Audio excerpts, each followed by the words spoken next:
times. I didn't work out. I ate like shit. You know, I ate whatever it was in front of me. I ate pizza, like burgers, you name it. Like I had it. And so when I kind of met friends, like friends were probably the biggest influence to changing my mindset and just changing my lifestyle in general, because and you know, like I'm still acquaintances and friends like with the people who I don't hang out with anymore. Like I'm it's not like I hate them. Like I'm still like friends with them and stuff. It's just that I'm busy with what I gotta do, like on a daily basis. Like everyone's busy with what they have to do, you know, on a daily basis. Mine is just, you know, like running my business and even like you do Uber, like I do DoorDash, so it's kind of like the similar thing. But it's really helped me out changing the friends. Like I said, I used to have a mullet and stuff like that.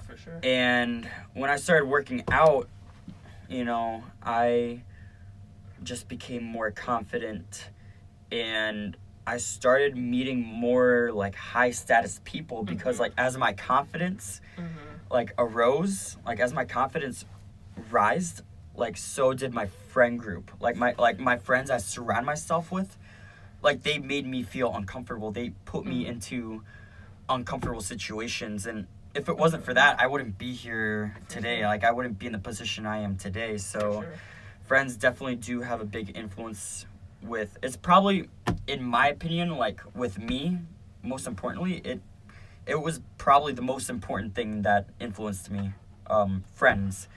So guys, if your friend group right now, like you're not really satisfied with who your friends are and you're just wanting to do big things and they don't want to do big things, it's time to get new friends, let's be honest. So I mean, what are your thoughts on that? Yeah, I mean, for sure, like I never cut ties with any of my friends. Of course, you know, they're still hanging out when they sometimes hit me up, and they know kind of, you know, I'm doing my own stuff, so then they kind of stop hitting you up because you kind of realize that you're on a different mission. Like there's nothing wrong with people, you know, doing whatever they want, but that's their mission. Like my mission is like I want to eventually create impact, influence, create a lot of money, create, you know, choices in life. But what people are doing today, you know, with their free time, people want to have fun, which is nothing wrong with that. But then again, it's either you pay now, play later, or you play now and then pay later. Like having a business is fun. Yeah, like it's just like fun. Like if you love what you do, it's fun. Exactly. You know. For sure. So, one last question before we leave. What would you recommend for the people that are listening and just the audience, right? What would you recommend that they do after listening to this podcast? Because I know that they're confused on where to start, and I was most importantly confused when I started out, and everyone is. So what do you recommend that they do to like start on this entrepreneurship path? Not even entrepreneurship path, but just a path that they're passionate about. Yeah, for sure. So one thing for sure, like few things I'd recommend is, number one, find out what you want in life in the next 2 to 5 years.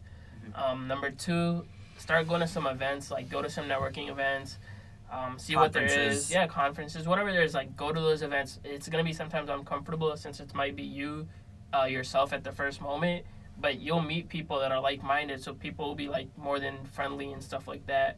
And then for sure, another thing is reading books. I would start listening to the right stuff. There's a lot of now, we have easy access to stuff that we, like people that are like 15, 20 years ago, we didn't have that. It's like you have YouTube, you got podcast talks, and then find people you like in the entrepreneur space or whatever space.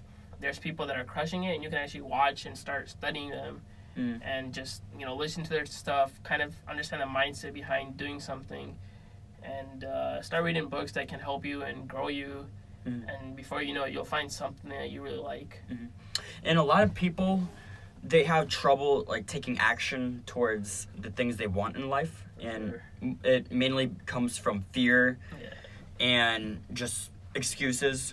So how do you think people can overcome that fear of just taking action? Because I get that sometimes, and I know that I regret it later on. But it's like whenever I do take action, it feels amazing. Yeah, so it's like what do you recommend, like, how people get over that obstacle? For sure, that's a good question, because I know I had that as well. Yeah. I think everyone has that fear, and so I heard my coach or even someone to talk. What fear stands for is false evidence appearing real. So stuff are not real. You kind of put stuff into your mind. So the best way actually to cure fear is put action in. That's the best way to cure fear. Is action will cure your fear. So take some action. Like it's gonna you might be uncomfortable, but it's gonna help you get to where you actually want to go. So that's the best way to just take action. There's nothing that's going to stop you. And honestly, the biggest risk right now you can take is not taking any risk. And that's what a lot of people don't understand. Like, people understand, like, because I've invested money in different places. I've done different stuff. And, sometimes it hasn't paid off. But a lot of the time it has. Mm-hmm. And the craziest thing is a lot of people I know at my age sometimes don't even take that risk. And I realize the biggest risk you're going to take is not take a risk. Because money is something you can always make back. Like, you'll always be able to make money. You can go get a job and stuff, but if you don't take that opportunity, whether it might be in like investing into something or anything, like I know recently I got into a high ticket sales and I spent a couple grand and it was uncomfortable, but I realized, man, I had fear that, man, what if I don't do this and it works and I can make like a lot of money? So that made me take action, and I was like, I was like, the worst thing that's gonna happen is I start working more again. That's basically it. True. Okay, well, our time is up, guys. Thanks for tuning in. Daanish, it was a pleasure having you on the podcast. If you guys want to follow Daanish on his Instagram, Daanish, what's your Instagram? Yeah, my Instagram's Azim, Azim Global, Global. That's my Instagram. Azim Global, guys. And my Instagram also is the Notorious Ginger. And that's it for today, guys. Thanks for tuning in, and we will see you guys on the next podcast.